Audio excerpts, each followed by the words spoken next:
Can you beat Dark Souls with only daggers? Yes. you absolutely can.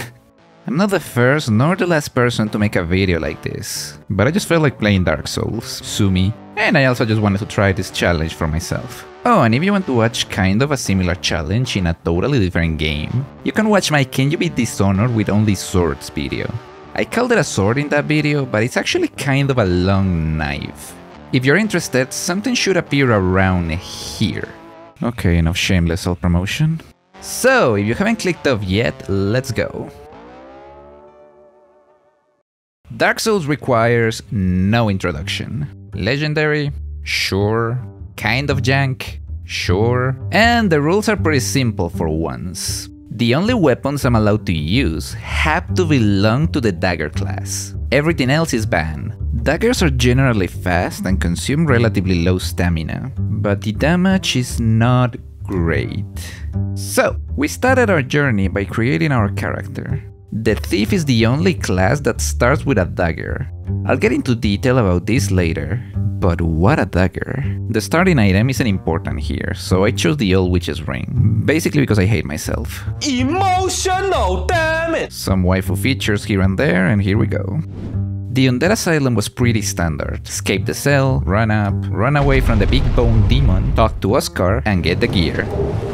Although the damage per hit is not very good, the bandit's knife builds up bleed. That gives it an extra edge if I can get it to proc. Sadly, here's when I realized that dagger's extremely low range would be a problem. You have to be right on an enemy's ass to connect your hit, or else you simply miss. Anyway, the Asylum demon goes down, and we escape the Asylum.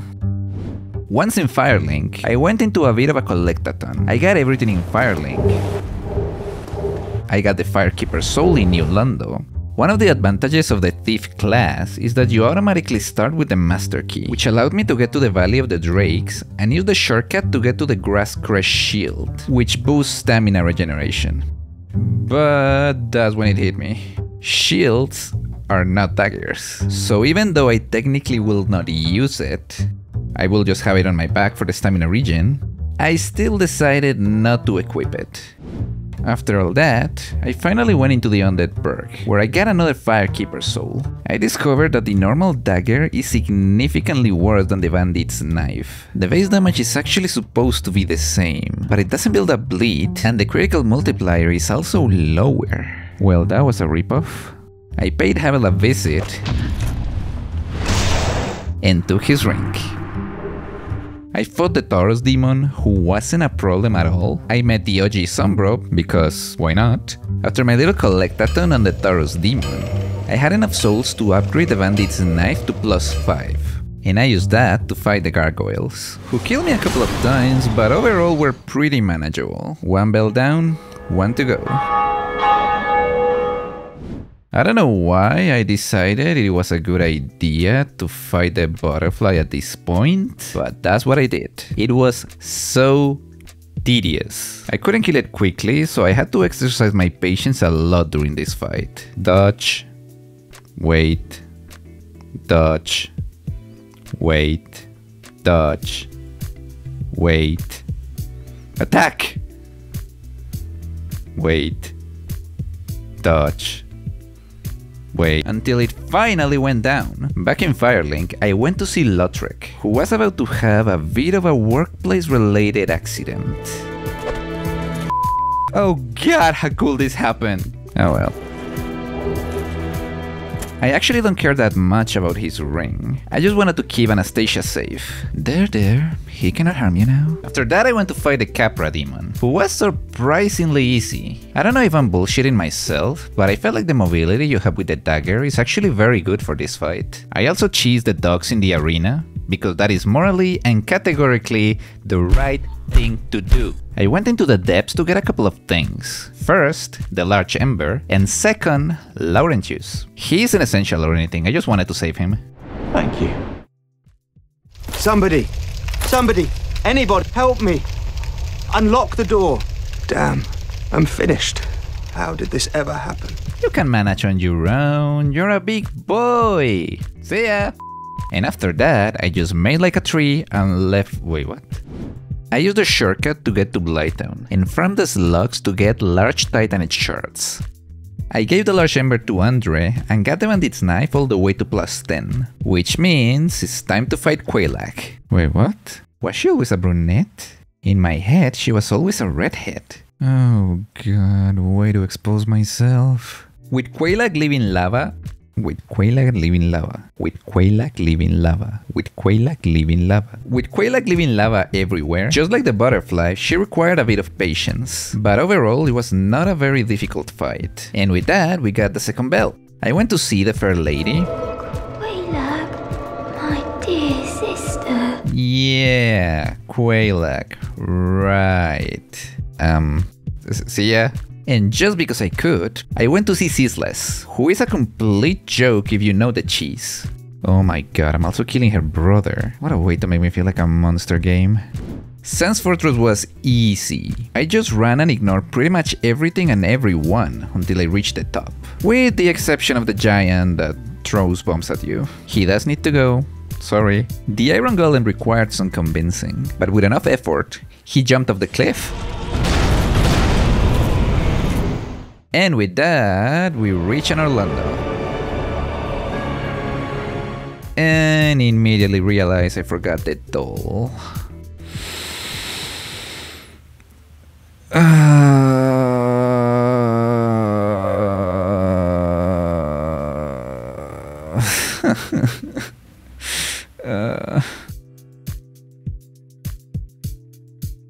The Stray Demon is literally a reskin of the tutorial boss with one extra move. So, yeah, we got the stupid doll. Hooray. I got into the painted world, navigated it as well as I could, and fought the zombie dragon. Zombie dragon? Undead dragon? What the hell is this thing? I made the dragon ass stand up, drop down, and reach Priscilla. Okay, pause. If you cut her tail, you can get Priscilla's dagger. But before violating a Geneva convention and attacking the furry waifu, I decided to do some research first. Not only will it be difficult to cut her tail without killing her, but when she turns invisible, you have to make her stagger to make her visible again, which is very difficult to do with a small weapon like the dagger. I also found out that Priscilla's dagger had worse damage overall, and to top that off, dragon scales are required to upgrade it.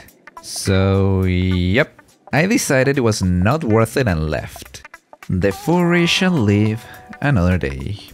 Ornstein and Smoke were a pain. During this fight I definitely started to notice both the low damage and extremely low range of the dagger. There were several times I felt my attacks should have connected, but they somehow didn't.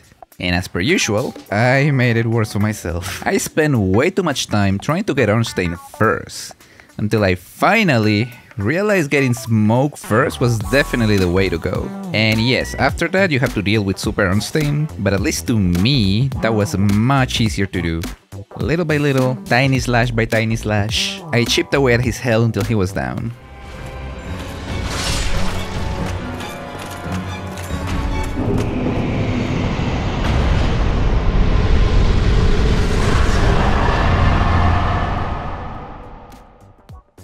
I got the Lord Vessel and warped the hell away from there. The Lord Vessel gives you access to the lower half of New London, which in turn gives you access to the very large Ember. As a souvenir, I also got the Parrying Dagger, which has very relative usefulness, but hey, it's a dagger. You can also farm another dagger from the Screaming Ghost, but it's not a very good weapon, and the chances of getting it are kind of low. At this point I also decided to kill the Hydra, which was very tricky because of the low range of the dagger. I freed Dusk, and since I was in the neighborhood already, I went to see everyone's favorite doggo, and immediately tried to kill each other. Can you stop making me feel like a monster game? I'm sorry.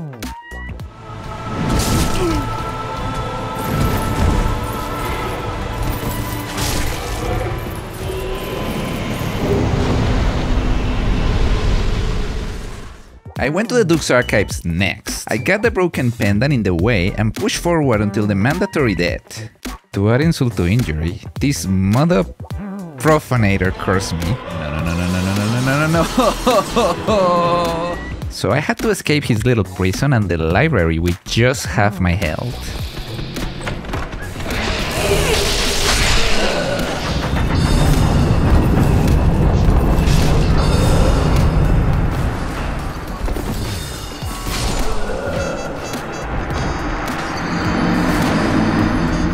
reach the nearest bonfire, get rid of the curse, and then find and kick his scaleless ass. I found a way to get stuck in his arena. Now that's annoying. Oh no. No. And finally beat him. I decided, for some reason, it was time to go to the DLC.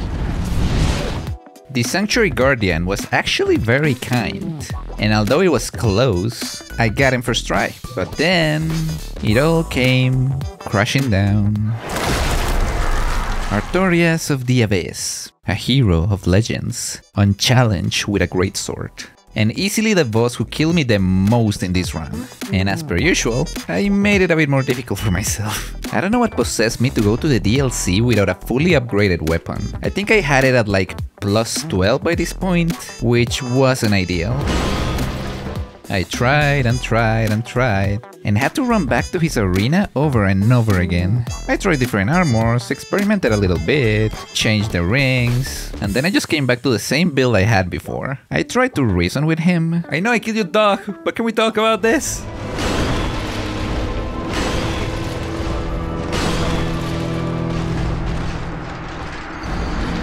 It didn't work.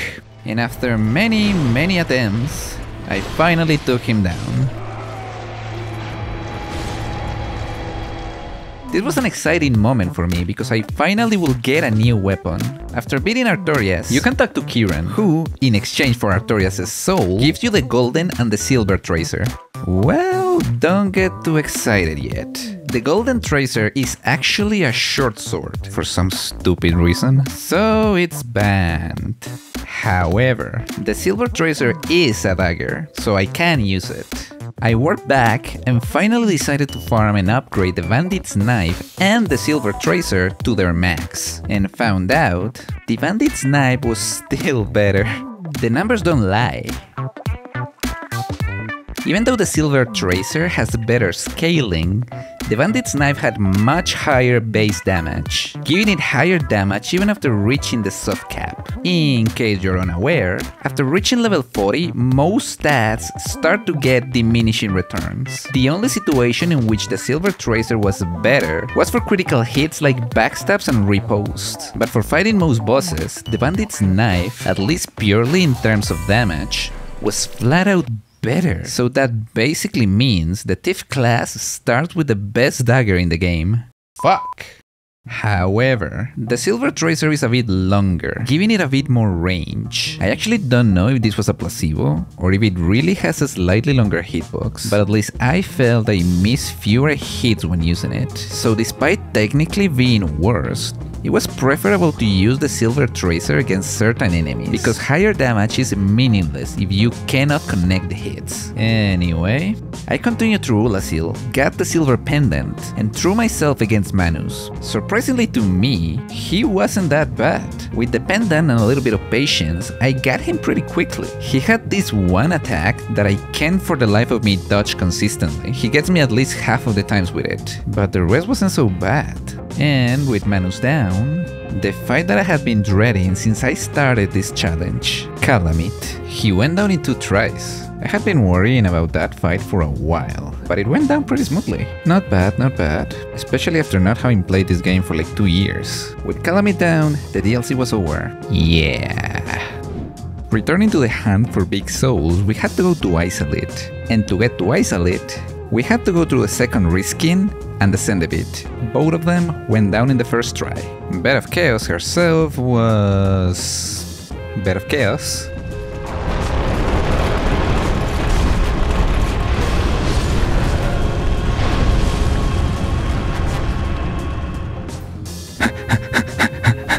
Die.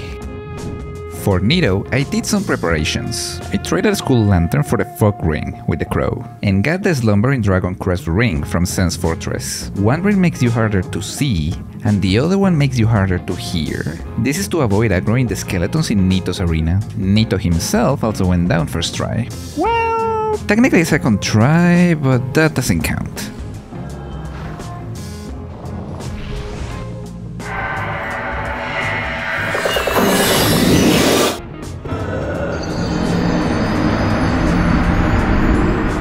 Oh, also, this happened.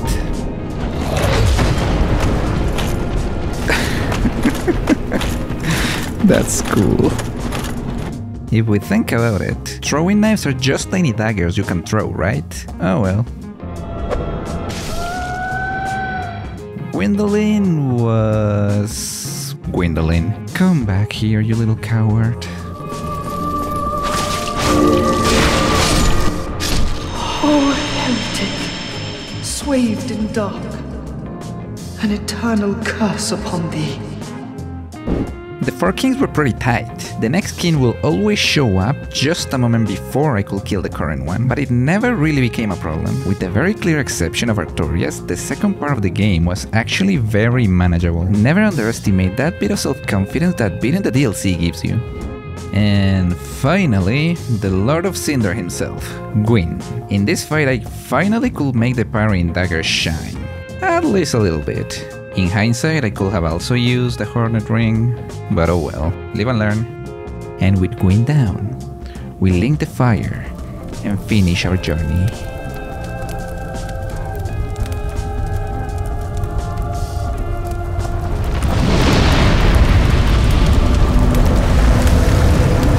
Oh my fucking god, I forgot the Gaping Dragon.